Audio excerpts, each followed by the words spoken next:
Have you guys seen the new horror movies that are happening out there, like Obsession and is it Backrooms or Backdoors? I can't remember what it's called. The point being, something's happening in cinema, and it's very interesting, and it's catching a lot of attention. It's creating a lot of buzz. What is going on, and what's it got to do with Agile? That's this week on the Badass Agile podcast.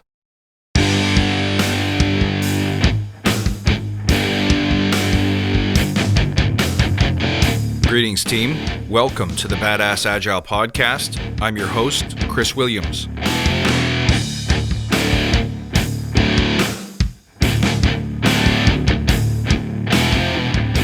My friend, it's good to see you. Thank you for tuning in. Pull up a chair. Here we go. I run a channel on audio production, specifically on audio plugins and horror movies. I do this show with one of my best friends from university. It's called The Mixercist, and we geek out about audio plugins and horror movies. It's something that we'd geek out about it even if y'all weren't listening. So I've been following independent horror producers for quite a while, looking for the next big thing, looking for a movie that's really good, well done, well produced, great story, and some good scares, and maybe a good little body horror or some gore or something like that to entertain the 14-year-old in me. I was always a fan of horror movies, but anyway, something cool happened with a couple of these small independent creators, and it's worth talking about. But first, let's take a moment to remember why we're here. To create an elite tribe of leaders who truly serve their clients and communities by doing what matters and what works, relentlessly chasing value and excellence like a badass. There's so many resources out there about what you need to do to be agile, but we're focused on who you need to become in order to lead teams. So let's hammer down those fundamentals to create a truly unique and powerful force in this industry. If this episode helps you, do me a favor and tell your friends. All right, so there's this fella out there named Curry Barker, and for years he's been making these YouTube videos. Some of them are really funny, some of them are really scary, and the ones that are scary are particularly well crafted, partly because he had to do this on a budget. His friends are always the ones that star in the movies, and I think they make up the crew and the street team as well. It's very, very low cost, low fidelity, but he produces these 10-minute horror movies that are absolutely spectacular. If you don't like horror, don't watch them. But you know what? He hasn't got a ton of budget for serious special effects or anything that's too gross. He makes scary movies. He takes ordinary people and puts them in terrifying situations, and he's great at it. Now, all of a sudden, he gets the attention of Hollywood. Because anytime a big business sees someone who's in the same business but doing it at a much smaller scale, they're generating attention. They're generating revenue. They're attracting advertisers. They're creating buzz. Guess what? The big companies take notice, especially when those big companies are struggling to fill seats. This is the kind of thing that's going to catch their attention. So the movie he released via Hollywood was called Obsession. It's creating a ton of buzz because you know what it's doing? It's bringing people back to the theaters. It's bringing young people back to theaters. Now, media and entertainment companies are interested in young people because they have that disposable income, and they're far less choosy about where they spend it when they don't have to worry about kids or university or paying a mortgage.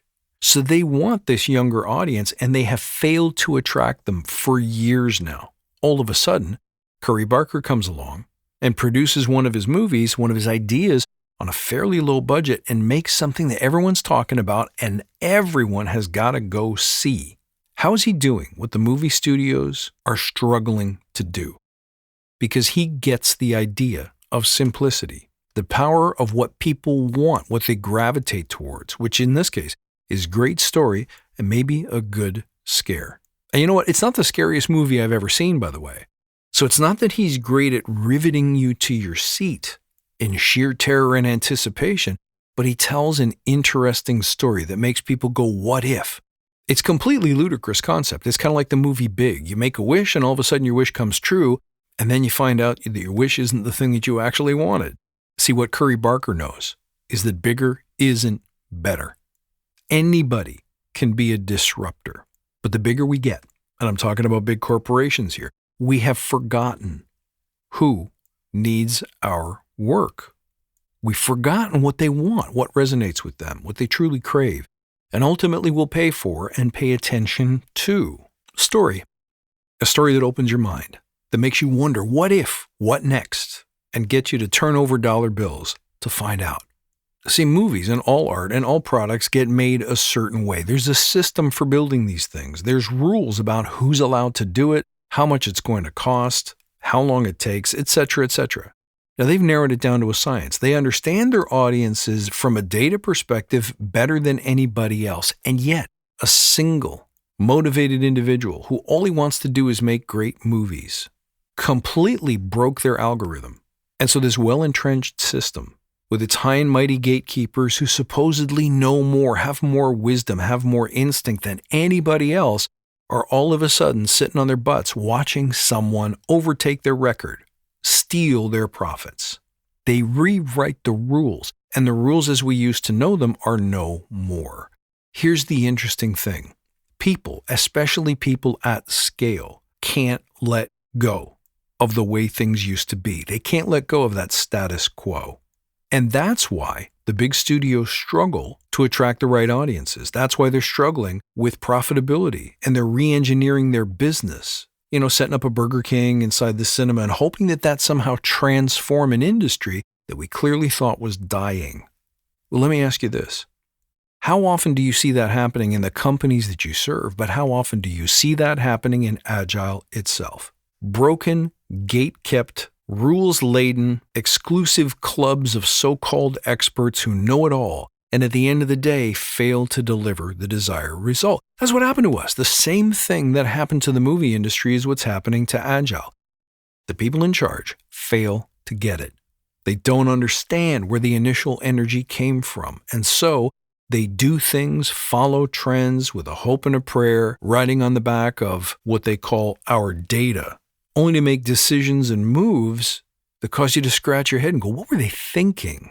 And then here we have a motivated individual, a single person who so believed in the craft of storytelling, who was so enamored with the art of filmmaking that he found a way to do it right. He stripped away all the other nonsense, all the other things that you have to have in order to be a legitimate filmmaker and to make a movie that people will want to watch. All of the polish, all of the post, all of the CGI, not necessary.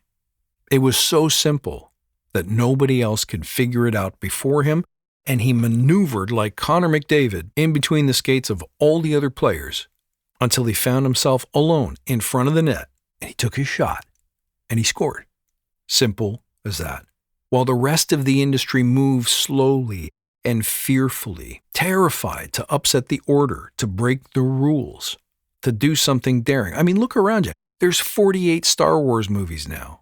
I was the biggest fan Star Wars ever had when I was a kid. I won't watch them now because they're so dumb, so convoluted. They're thinking of rebooting Indiana Jones. I'm willing to bet that Back to the Future is probably next. This tells me that Hollywood's out of ideas. The constant sequels, making musicals into movies and movies into musicals, repeated formulas. Does that sound familiar? Isn't that how we do what we do too? The same old, convoluted, repeatable formulas. Tell me what to do next. Show me the book. Give me the steps.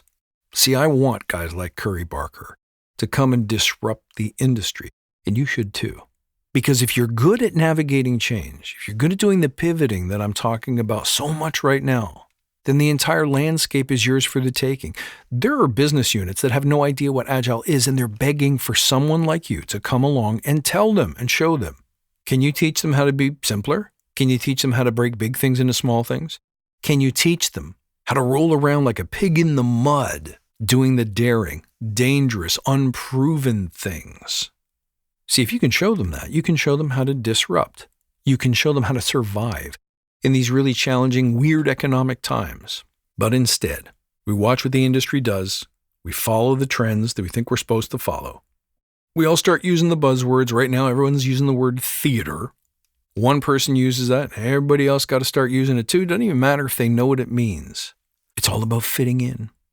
And then it becomes, well, how cheap can you make this? And pretty soon, when you're doing average things that don't work, and you're rewarding behaviors to make that thing cheaper, guess what's going to happen? You are eventually going to extinct yourself. And that's exactly what happened with Agile. That's exactly what happened with the movie industry. Never forget that you, the Curry Barker of Agile, have all of the power to fight, the power to build, the power to disrupt. And I don't know about you, but that's what I'm here for. That's what I signed up for. but it requires a different set of skills. And don't forget, if you want to learn those skills, ask me about the Forge Lightning or the Forge Genesis. I'm starting up cohorts right now. It's time to stop being a follower. It's time to stop sitting there complaining about the status quo, the way we've always done things, the people who won't listen, the people who won't change. It's time to do something about it. Let me know where this takes you. Does this inspire you at least? Does this make you feel like you could do anything, like you could be the disruptor, the transformer, the real transformer? Because if it does, remember, your only enemy is the desire to scale. I believe that that's what killed Agile in the first place. I believe that that's what killed just about every good thing that we had to let go of, that we now look back and say, remember when? Man, we had it good back then. Don't let that happen. What we've built is magnificent and transformative, and it works. And we are fulfilled and lit up when we get to do that for the people that we serve.